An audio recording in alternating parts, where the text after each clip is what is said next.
Hello, friend. Good morning. Happy Monday. So, today I want to start off with a very important reminder, and it is this: you are amazing. You're amazing for so many reasons, and one of those is that you likely take care of everyone around you. I know for so many of us, this already feels like a really hard fall, even though we're only technically a few days in. And I've also heard from so many of you with kiddos that this has been a rough transition back to school for them and therefore for us. The major stressor to being a caretaker is that we often put our needs last because we're so busy taking care of everyone else. And this includes even the basics like drinking enough water, eating healthy food, and getting in a little exercise and movement. Some or most days, it really can feel like it's just not possible to fit it all in. So that's why today's live is all about prioritizing self-care.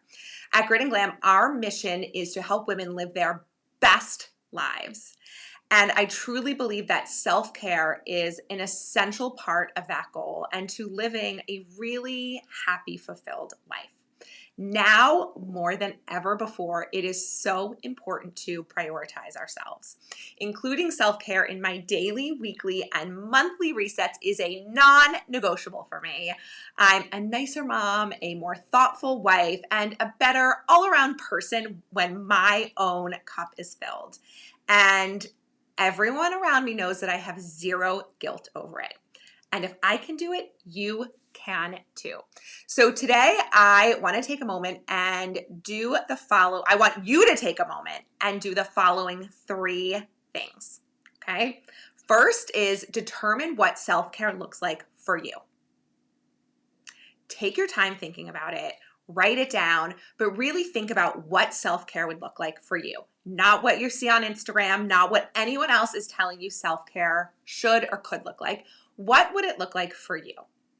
The second thing is to start including these tasks into your daily, weekly, and monthly resets, or think about how you could incorporate them into your resets. And the third is actually probably the hardest, but is to feel zero guilt over it. I am giving you permission to do this. And if doing it for yourself is not enough of a reason, then think about how it really will enable you to be a better caretaker for all of those around you when your cup is filled. Self-care is not about whether or not you deserve it.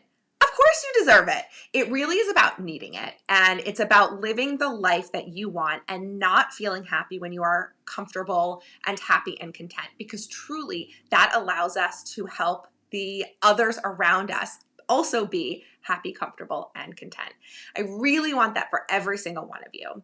And I know it can be hard to start from scratch when imagining a new, more intentional self-care routine. So I thought I would give you a little bit of a head start by sharing a few of the ways that I take care of myself. So first, for my health, I work out and I drink lots of water. I work out as many mornings as I can. I really try to aim for 5 to 6 times a week. I really try to do it first thing in the morning, not only so I can start my day right, but also so I can limit the amount of excuses I can make throughout the day. I do not love working out. I do not love waking up and doing it first thing. No day am I in the mood to do that, 0 days, but I do it anyway because I know I will feel better, and I know if I put it off later in the day, it's just not going to happen. My workouts are rarely over 30 minutes unless I'm following a longer program of workouts, which I am right now. They're 45 minutes, but that's really unusual for me. I typically stick to 30 minutes, sometimes even just 20 minutes, because I know psychologically, if I plan to work out for more than that, I'm not going to do it. So setting a realistic expectation for myself ensures that it actually happens. So if it's 30 or 20 minutes, if that's all I can fit in, I know I'll do it and I will feel so good about it. For my water, it's over here. I have a gallon-sized water jug that I fill up and drink throughout the day.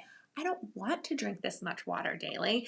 And because it's so much, I have to make sure that I am on top of it throughout the day. But I feel so much better at the end of the day when I've done it. I can totally tell the difference on those days that I don't do it. And then, of course, I can feel the difference the next day, right? This all builds on itself.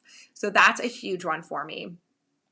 You might need less water than that for sure. Not everyone needs to drink this much water. So again, find what works for you. But even just adding 1 or 2 additional cups of water into your routine will make a big difference. Try it. Report back. I also track my steps on my watch, and I'm going to put try in asterisks, to get in 10,000 steps every day. Some days I'm better about it than others. But here is where, if you see something in your house that needs to go upstairs, rather than batching it and leaving it all on my stairs, I will bring the things up one at a time because I know it is helping me achieve another one of my goals. So rather than feeling like it's annoying, I actually feel like it is an opportunity to achieve that goal. So those are the self-care items that fall really in that health bucket. Another area that I practice self-care in is in my environment. My house is truly my happy place because, as you know, I spent a full year decluttering and organizing it and really spending the time making all of our spaces feel beautiful. And I'm committed to keeping it that way. And loving being in my house has made this past year and a half so much easier. And by now, you know that I do a daily, weekly, and monthly reset to maintain all this hard work. But if all of that feels out of reach for you, I want to share one house tip that can make a big difference for you. And it's this: make your bed daily. For me, it is part of my daily reset. But if it's not a habit that you're into now, I really would urge you to start doing it. There is so much research around how this one simple task can set the trajectory for your whole day.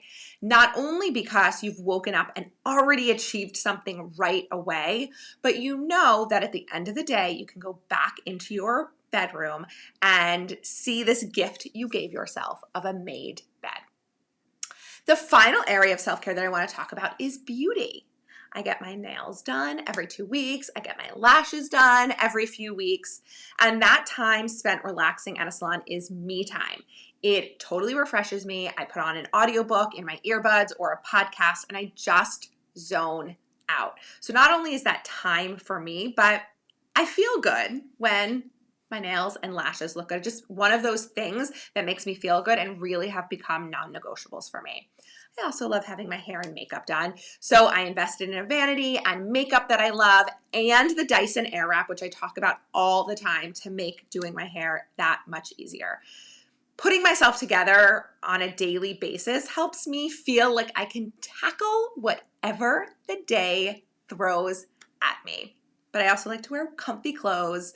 I like to be cute, but super comfy, stretchy waistbands, all the things. So it's that combination of hair and makeup done with feeling really comfortable in the clothes that I'm wearing that make me feel like my best self.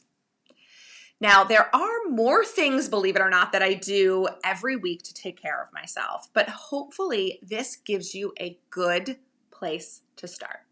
Now, I started this live by saying this, and I'll say it again because it's true and you can never hear it enough.